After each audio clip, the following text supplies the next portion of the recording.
If you've experienced synchronicities, intense spiritual growth, or a sense of connection with someone that seems to transcend time and distance, you may have come across the idea of twin flames.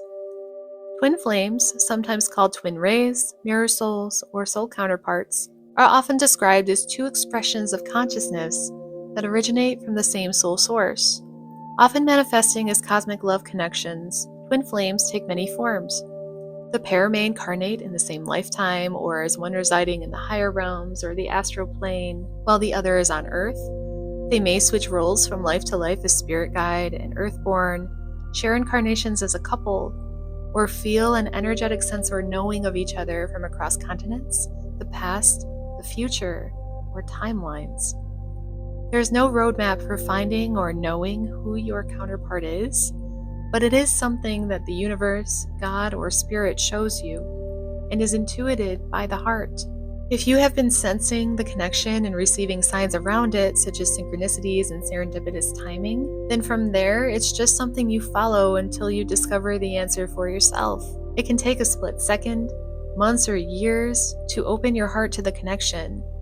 But if it's true to your soul, then I believe at least that your soul will keep showing you, and that's something you can count on. For me, it took some time to really open my heart to it, even though I felt a sense of what it was even before I knew what it was. That was over 7 years ago now, and all I can say is that if who I am today went back and told myself everything I've experienced through this connection since, I would never believe me. December 2018 through September 2019 was when I experienced my first phase in spiritual emergence as a twin flame, which was foreshadowed, I guess you might say, by 4 years of dreams, creative projects, and life events that played into connections I would later make in big ways. I never saw it coming, never saw anything out of the ordinary in what I was writing or how I was moving through my life, dreams I was having, the jobs I was taking, only that it would all come back later as an eye-opening realization that none of it was by mistake, and that the timing in every layer was mind-blowing.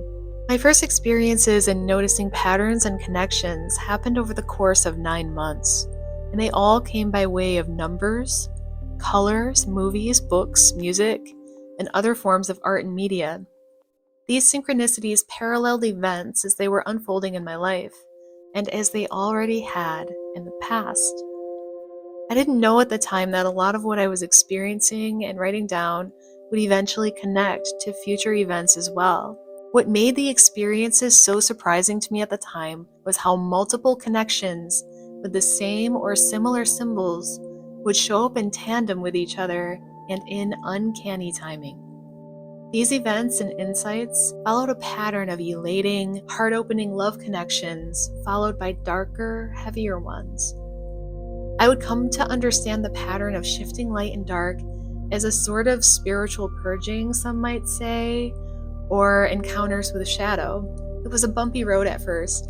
I had no knowledge at all about what was happening in my life, and was picking up breadcrumbs to illuminating bits of information as I went, including the concept of twin flames and what their spiritual function is or can be.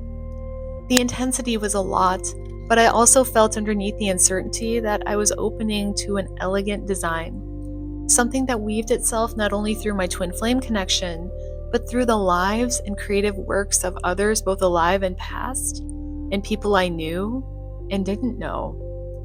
The more I wrote it all down and explored what was coming my way, the more this contrast within the light and dark patterns smoothed, and I came to understand it all as a sort of symbolic language I was developing with the universe. While surprising and unlikely at times, it all felt so natural to me too, as though I knew my whole life that something was leading me to it. Even though it was difficult to wrap my head around, my heart, as they say, knew the way. If I could go back and identify the biggest hurdle I faced, it was fear of trusting my experience, fear of unknowns, and harsh judgments I made about myself for having the experience at all, which was bizarre to me. It was just so out of the norm that I didn't really know what to make of it or myself before even seeing it to begin with. I was worried in the beginning and decided to take the synchronicities I was writing down to a mental health professional. I talked in depth about what was happening all through those first 9 months. Spiritual awakening in any form has a way of shifting our everyday experiences of life, and it's a lot to take in. Facing that fear of it all and making that decision to talk it through turned out to be one of the most validating experiences in the process of emergence for me. The catharsis of talking to a trusted person and really feeling heard as I wrote down all that was happening gave me courage and a sense of safety within myself to feel and fully allow myself into the heart of the experience. And that is a huge part of awakening, I think. One of the ways I was able to recognize my counterpart was through 3 previous incarnations where he lived in the public eye, and one where I did as well. How I was able to make these connections were in the details written in history, biographies, and works of art. The connections were never singular observations. They always came through in serendipitous timing and clustered amid other connections and parallel events that were either happening, had happened, or would happen in hindsight of writing it all down. It was mind-blowing to me, and I was awestruck as it unfolded. It would take a lot of time, I think, to lay out the details here, and I can't see how doing so would help. However, if what I've said so far feels familiar and like a light or a recognition lighting up in you, then you're probably experiencing a twin flame awakening. The past lives of both you and your counterpart work as a roadmap in the connection just as much as your current life does. And it's how people find out that they're a twin flame often, especially if they're not incarnated with their counterpart or haven't met them. After those first 9 months, I took a turn from collecting symbols and synchronicities to making changes in my life which would allow me space and time to actively work on spiritual development. September 2019 marked a huge turn for me and really felt like the shedding of an old life. I ended a relationship of 6 years, moved, and changed jobs. Adjusting to these changes took a couple of years for me before I was really able to focus on spiritual development. All the while, those synchronicities kept coming in. From 2021 to 25, I took a mix of local and online courses in tarot, evidential mediumship, chakra healing, and energy work. They all had a place in my cumulative knowledge around the paranormal and spirituality, and also in how I was able to grow and spiritually connect with my counterpart. I took a special interest in tarot, energy work, and clearings, and this is where I'll come in on this channel as a resource for other twins. Your intuition is your highest form of guidance. It's through that connection where you feel those beautiful sparks of insight while listening to music, reading books, watching movies, glancing numbers, and so much more. It's also where you feel those sudden breakthroughs or epiphanies when consulting tarot readings, psychics, or channelers. No matter where intuitive insights come from externally, though, they usually do so through synchronicity. They are how Source communicates with you and brings awareness of the interplay between your individual soul and the universal spirit. It's what's shown back to you by the mirror of the world. That same interplay is mirrored through the connection you've awakened to as a twin flame, and that includes insights you might receive from psychics or tarot readers. People read cards in many ways, ranging anywhere from spiritual communication, energy sensing, analyzing symbols and patterns, or blending various skills. All of them weave layers of intuition and interpretation throughout, but no matter how a reader connects with their craft, they do not have access to special knowledge of you or your connection. Bear in mind that there's a layer of removal with general readings which sets them apart from traditional ones, being that there's no confirmation between the reader and the seeker at the time of filming. Traditionally, this is an important aspect of gaining a full picture in a tarot reading. I would use your own best judgment about when to seek out a personal reading and when to seek out general ones.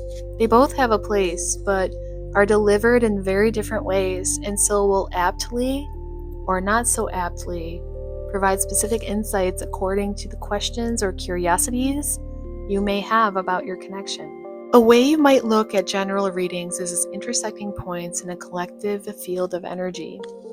That field is where the subtle energies of the reader, you, and the guiding powers of all, depending on your beliefs, who resonate to that reading, are meeting. The spiritual information you receive from a general reading is coming through the same field or source that the reader is channeling from, and that you are also connected to. So if you feel that spark of knowing or that click during a reading, your ability to see or hear the connecting pieces of information in the first place is your intuition at work.